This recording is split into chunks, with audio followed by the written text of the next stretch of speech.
Well, welcome again to a wonderful vlog cast. I call it VLOG because it's video and audio. And I have a terrific guest today. And before I introduce Sarah McAllister, doctor, psychiatrist, I want to tell you how glad I am to finally launch Monday Morning Leadership for Women course. It is an 8-week course. It is right off of my book. It covers any issue that any woman leader would face. So go on to my website, valerieandcompany.com, and just click on the button and learn more about that, okay? I always thank my sponsors. First of all, Betty Ryder for fabulous jewelry and clothing. Betty Ryder at Preston Center, and you'll know her shop because there's a red door that you will go through. And if you say you heard about it on the show, she'll give you a 10% discount. So here we go. I want to thank another sponsor, by the way, who is a fairly new sponsor. You're seeing the run now, and it's Taylor Bags. Taylor Bags, I brought one today, and all I want to say is you can't possibly have a softer, leather, yummy, made in Spain and Italy, purse of all kinds, and you can follow Stephanie Taylor at her Instagram at Shop Stephanie Taylor. Her website is easy, www.taylorbags.com. Fabulous, fabulous colors and styles. So that's my story. I'm sticking to it. All right, my guest today is a board-certified psychiatrist who specializes in helping women through what she calls hot spots. You'll learn about that. Stay curious for just a minute about what a hot spot could be and what she's going to tell us. You'll hear more about all kinds of things from Dr. Sarah McAllister, a psychiatrist who specializes in women's health and well-being. Stay tuned. Welcome to our podcast, Doing It Right. This podcast reveals authentic stories from successful leaders doing it right. It's about their journey to become a leader, their choices, motivations, and lessons. In essence, how they built successful personal brands. Your host is Valerie Sokolosky, author of 8 leadership books and nationally known as an authority on executive presence and personal branding. Let's get started. Here's Valerie. Sarah, I want to welcome you to Doing It Right. Thank you. It's so nice to be here, Valerie. I really appreciate you having me. And you are in what city and state? I am in New Canaan, Connecticut, which is about an hour north of New York City. It has to be cooler where you are than where I am in Dallas, Texas, where it is probably, 101 feels like 120. What is it there, Sarah? Oh my gosh, it's not that hot. It is about upper 70s, low 80s, but we have the Canadian smoke. So it's all hazy and foggy, and it's a little eerie. Oh, and someone told me it kind of looks orangish. Is that right? Not today. It did the first wave a couple weeks ago, but it's just kind of hazy. There's things all over the place, but here we are in nice air-conditioned rooms. So I want to get started and talk to you. And by the way, audience, I met Sarah at my cooking school in Italy. Now, you've been seeing me post all over the place on social media on things that we, Sarah and I, and 18 other people learned about Italian cooking. We cooked every day, didn't we, Sarah? Yes, it was so much fun. Oh, so much fun. Well, what did you learn that's outstanding for those in my audience who also like to cook? Oh my gosh, I thought it was fun to make all the pasta, to roll out the pasta and cut them up and stuff the pasta. And there were so many different types of pasta we learned how to make. That was my favorite. Me too. Getting hands-on into that dough. Yeah. All right. Well, back to the point of what we're going to talk about. When I met you, I told you I was fascinated with your work, and you said you were fascinated with mine. So let's talk about us women, because that's your specialty. I'd like to ask so many questions, and in the time we have, I'd like to start with what I mentioned early on, hot spots. You told me about hot spots. Would you tell us a little bit about what that is? Absolutely. So I've been practicing for over 20 years, and over the years, I noticed these patterns with my patients that these kind of groups, according to their ages, had these vulnerable times, that there were social things going on, environmental things going on, hormonal things going on. And it really gave rise to anxiety, panic attacks, depression. But they were kind of in these age groups. And I was fascinated by that. And the age groups were early 20s, late 20s, like around 27. And then the next one was 37 to 47. And then the next one was about in 50, like 50, 52. And then there was a subset, which is really the reproductive years, which spans a lot longer. But it's really, these hot spots were a confluence of their stage in life, social pressures, economic, environmental factors, and then all of that kind of gave rise to psychiatric symptoms. So they would come into my office and they would say, "Oh, I'm feeling like I'm crazy. I don't know what's going on. I'm feeling out of control." And so we would sort of tease apart what was going on with them given their phase of life. So I'm not crazy. That's what everyone wants to hear. Sarah, this just drives me crazy. I had a woman say to me one time, "Oh, you don't have any needs or issues. Your life is it just seems perfect." And I wanted to kind of hit her, but I don't blame you. Grace, I thought, oh my gosh, what other woman would think that any other woman wouldn't have gone through stuff? I want to talk about stuff, and I'm going to be really vulnerable here. I went through a stage of depression. Not too many people know about that, so I'm really being vulnerable. And I had no reason, I didn't think, to be so. And I didn't tell anyone. And I didn't go to any, because in those days you didn't go to any person like you. You didn't even go to a counselor, and you didn't even tell your doctor.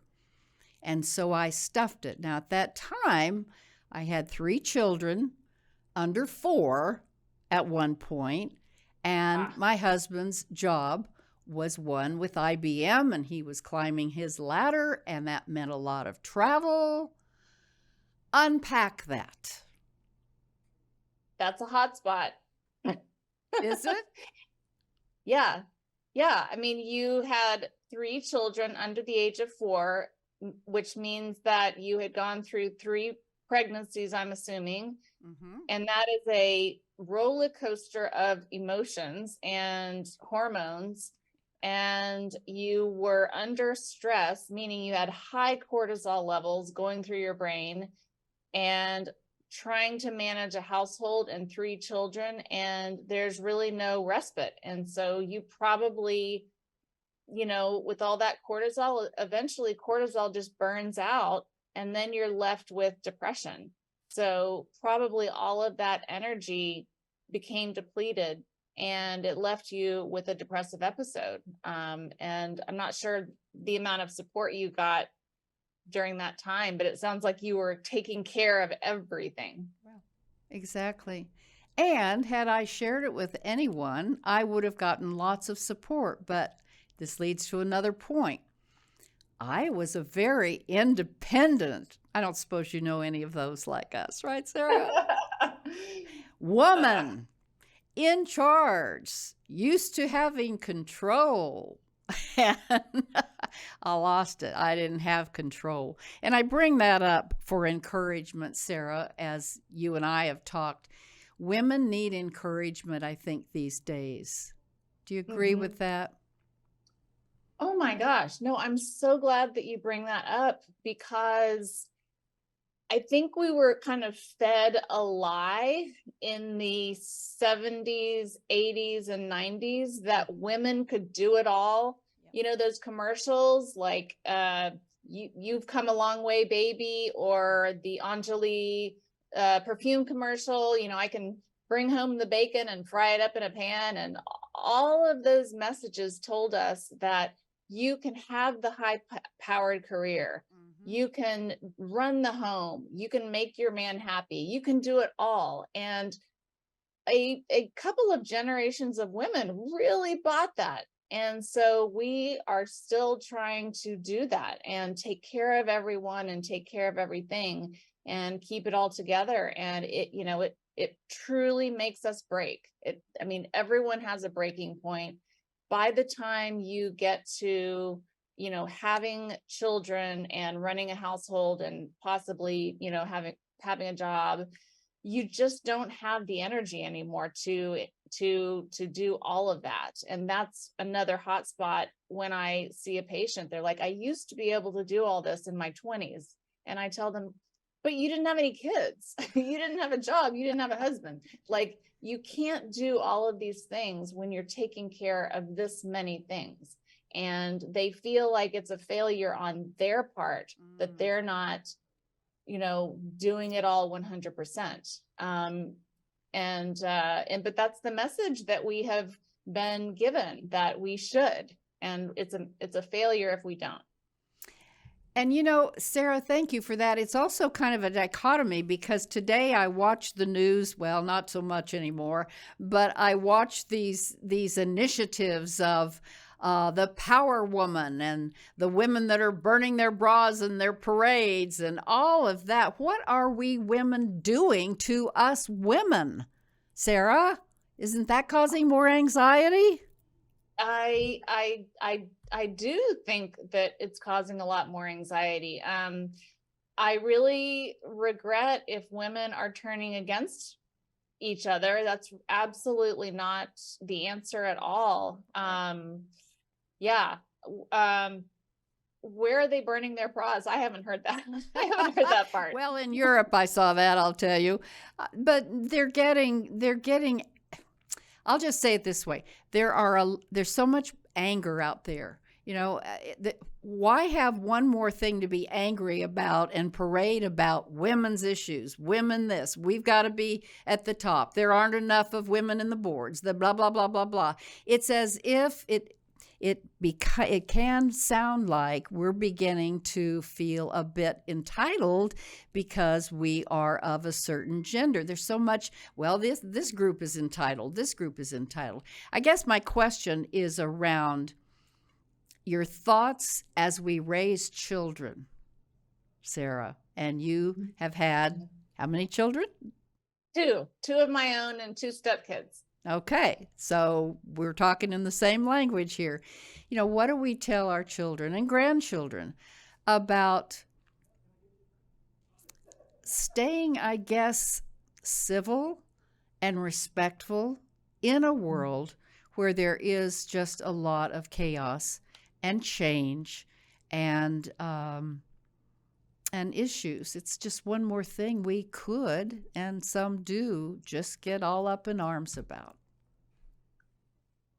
I mean, there's so many things to go from there. I think the past 20 years has been very strident in our language. I think, politics has been vitriolic. Media has been vitriolic. One thing that I do in my own home is, it doesn't matter what's going on in the world, but we turn everything off and we do not speak in polarizing language. It can be all that outside our house, but inside our house, we try to, be calm, be funny. And that has really seemed to work for us, is really making a demarcation between public and private. That's important for all of us to hear. And you told me personally not to watch angry shows or shoot 'em up shows or At night, especially. Yeah, it'll rev you up and then you won't sleep. It does. Yeah. Sarah, how did you get into all of this? What made you become really a renowned psychiatrist? I just find, it goes back to what you were saying, like, why aren't women helping women? I just loved the idea of helping women. I first was a family practitioner, and the thing that I loved to do the most was delivering babies. I think I delivered about 70 something babies. And the idea of helping a woman give birth and this beautiful baby, like, that was just the best feeling in the world. And so then when I became a psychiatrist, I became fascinated with reproductive psychiatry, helping women who were trying to conceive, or women who were, pregnant or having postpartum issues. There's a ton of stuff that can happen during that vulnerable time. That's another hot spot. And women can have a lot of psychiatric symptoms during and after pregnancy. It's a real thing, and it's due to, like I said, hormonal changes and life changes and social pressures.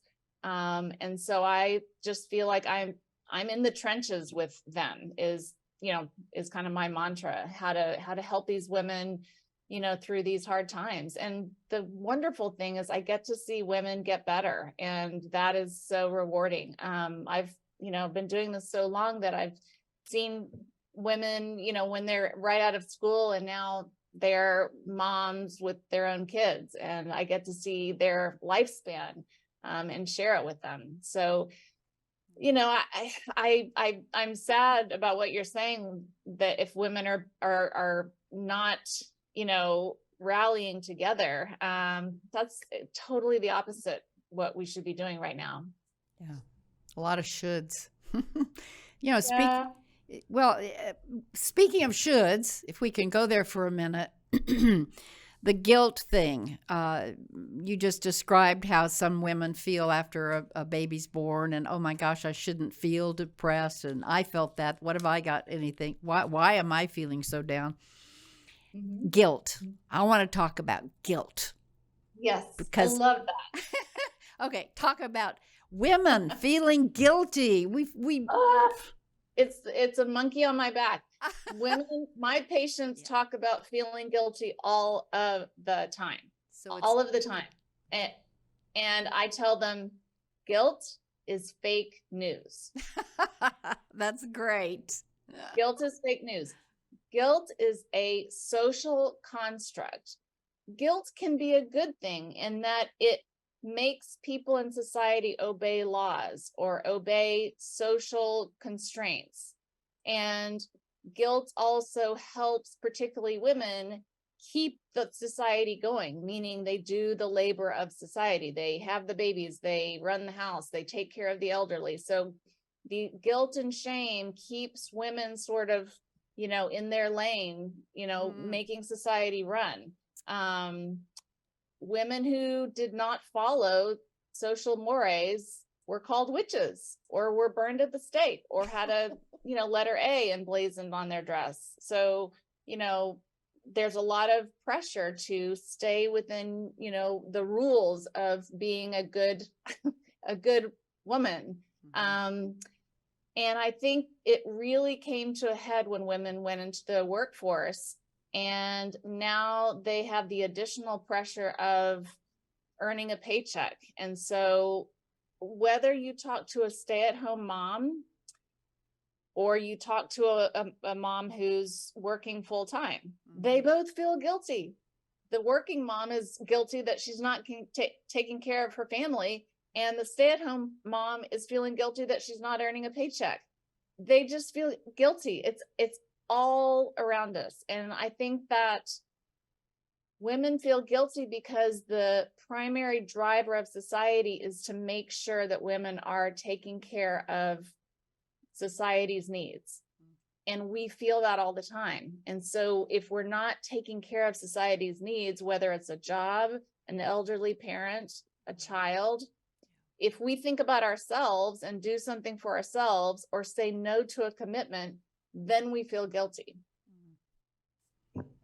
So what do you tell us, any woman who has that kind of mentality? Yeah. Guilty. Well, I was at a conference a few years ago, and one of the doctors that I highly admire is Dr. Pooja Lakshmi. She's a reproductive psychiatrist. And she said to think about guilt as static noise, like in the background.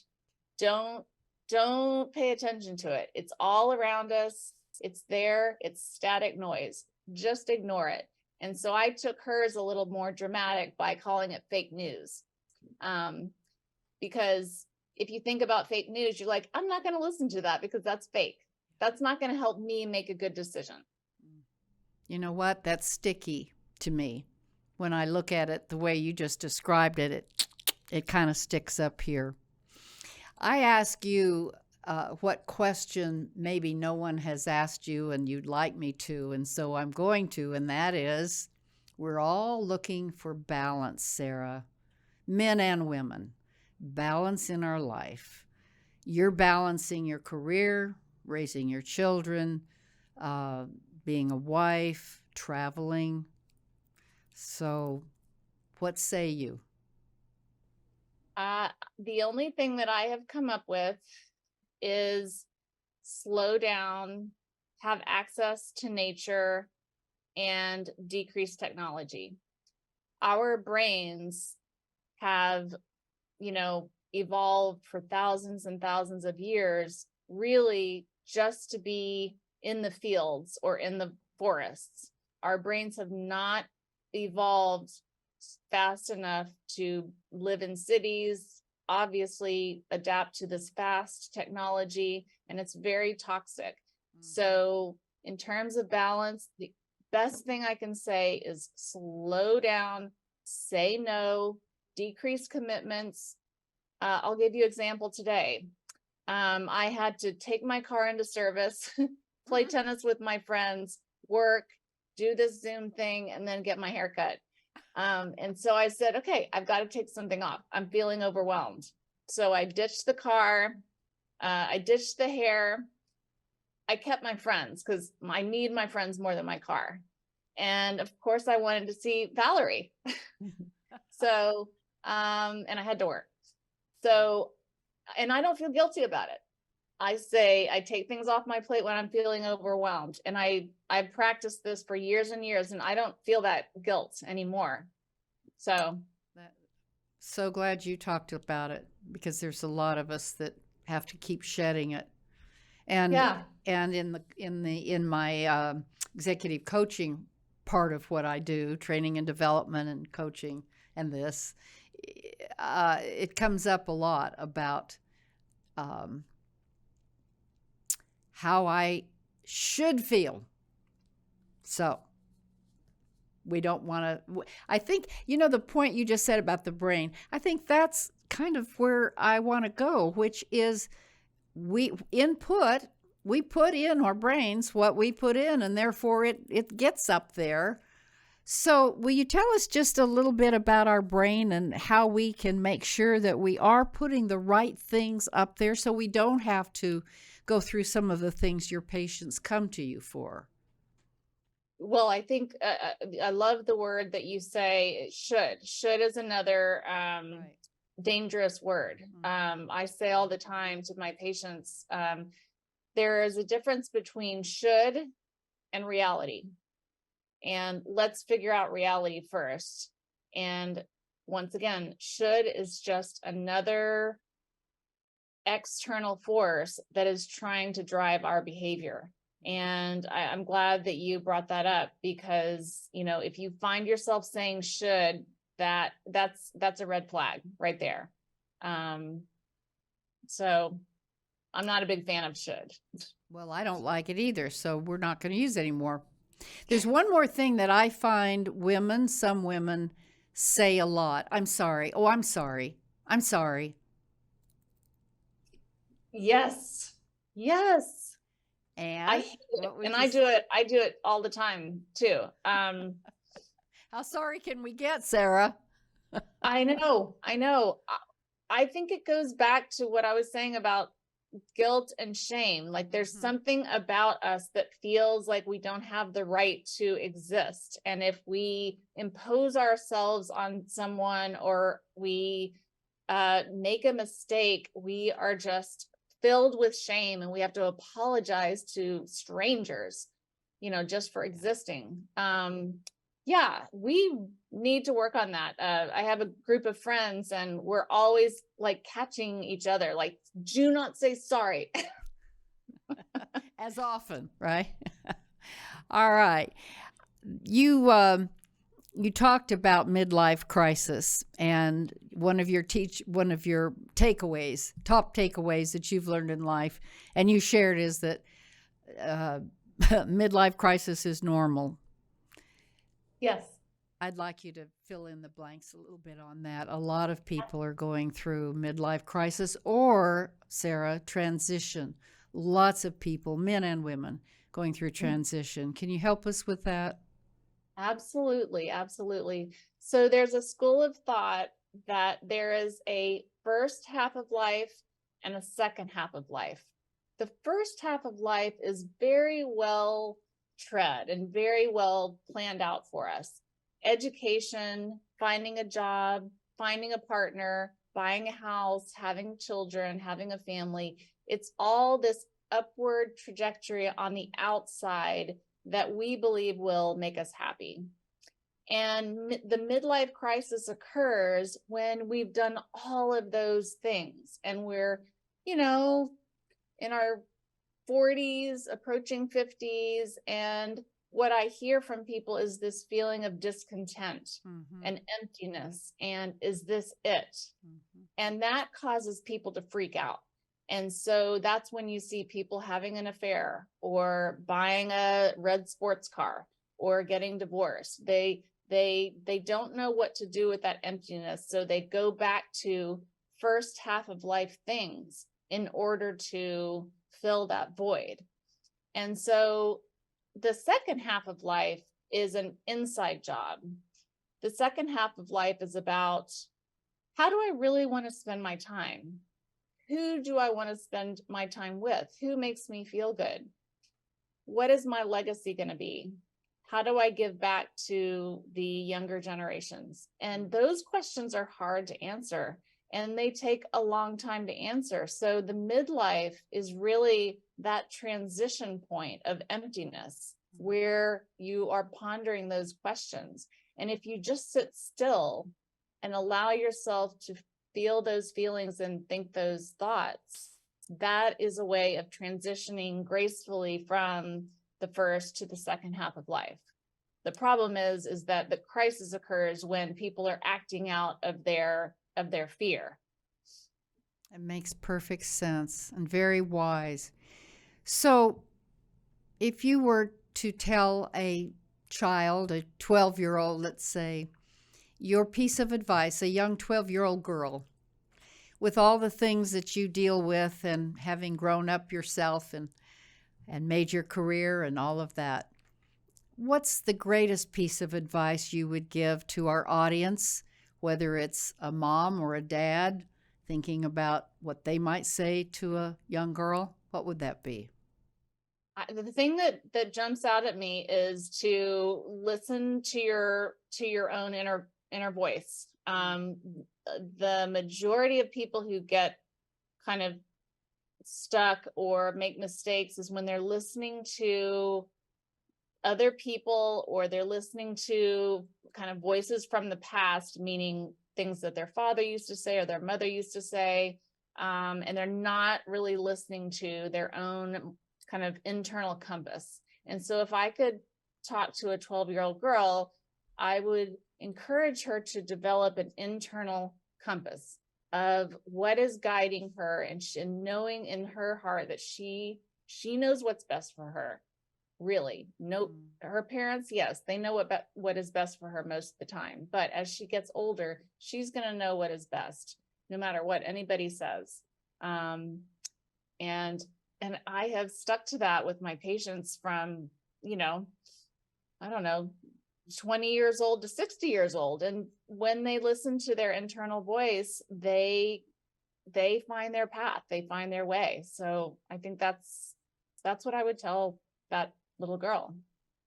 That's really good wisdom for any age. Listen to your own voice, your own little place down here in our heart that nudges us. And we really do know in the coaching industry, we're trained to sense that, or to believe in our hearts that our coachees do have all the answers, really.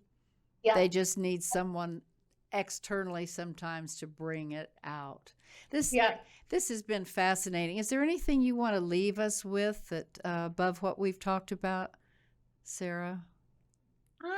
I guess just my last take on what you were saying, in terms of an internal voice. When I am in a conflict about a decision of what I should do, if I make the decision and I feel very peaceful inside, then that tells me that I've made the right decision. So that's me listening to an internal voice. That word peace. I'm so glad you said it, because I will bet dollars to donuts. I don't worry about that. That everyone is seeking for peace. We just are. Yeah. Especially when we're in a hectic, busy life. And I will tell you in closing that when I got back from Italy, which was calm, peaceful, and the minute I hit the airport and got off that plane, I could feel it. So I will ask one final question, and it's this. How do you suggest women find that sense of peace? For example, I have a tree outside my window where my computer is that I call it my peace tree. And when I'm stressed, I'll just remind myself, okay, look at that tree. It's a visual. What would you suggest? How can people find that inner peace when there isn't any, seemingly? Yeah, they have to find their own tree, really. I mean, nature, the beauty of nature is therapeutic to us. And it doesn't matter if it's a tree or a piece of grass, or I do the same thing. In the morning, I open the window and I have these birds. So I listen to the birds in the morning. But our brains we're not that far from the animals. We need nature. It doesn't have to be beautiful, but it has to be nature. And just having some kind of connection with nature can automatically calm our brains down. So I would say find whatever spot in nature you can and hold on to it. Take walks. Sarah, I knew this would be fascinating and wonderful. And if people want to get in touch with you, is there a place we can put as a banner underneath that you would be willing to answer questions, maybe? Sure. I think my website, sure. My assistant, I don't know what the website is. I think it's Sarah McAllister, MD. I don't know. We'll find you. I don't know what it is. We'll put it in the banner. I'll find that for you. All right. So we can ask some questions periodically, and I hope you get some, because my audience really does care and they are engaged. Thank you for being with me. And will you just stay one more second, because I have an ending that is my Valerieism, and here's what it is today. Purpose is ageless. It starts with the values, the soul of how you do things. Being clear about what you're committed to now, and it changes. And then your purpose has a chance to become someone else's inspiration. So, purpose is ageless. You will always have a person, no matter what age you are. Sarah, God bless you. You're such a good friend now in my cooking world, and I will stay in touch. And audience, you've got someone to ask questions to. So until next time, stay happy, find your peace. Maybe it's a tree, whatever. Go get it. Bye for now. Thanks for listening. To receive Valerie's voice, free monthly leadership tips, and to learn more about her leadership programs and coaching, visit her website, valerieandcompany.com. Next week, we'll be here again to inspire, engage, and equip you with teachable points of view from successful leaders who have been doing it right. Until then, lead authentically.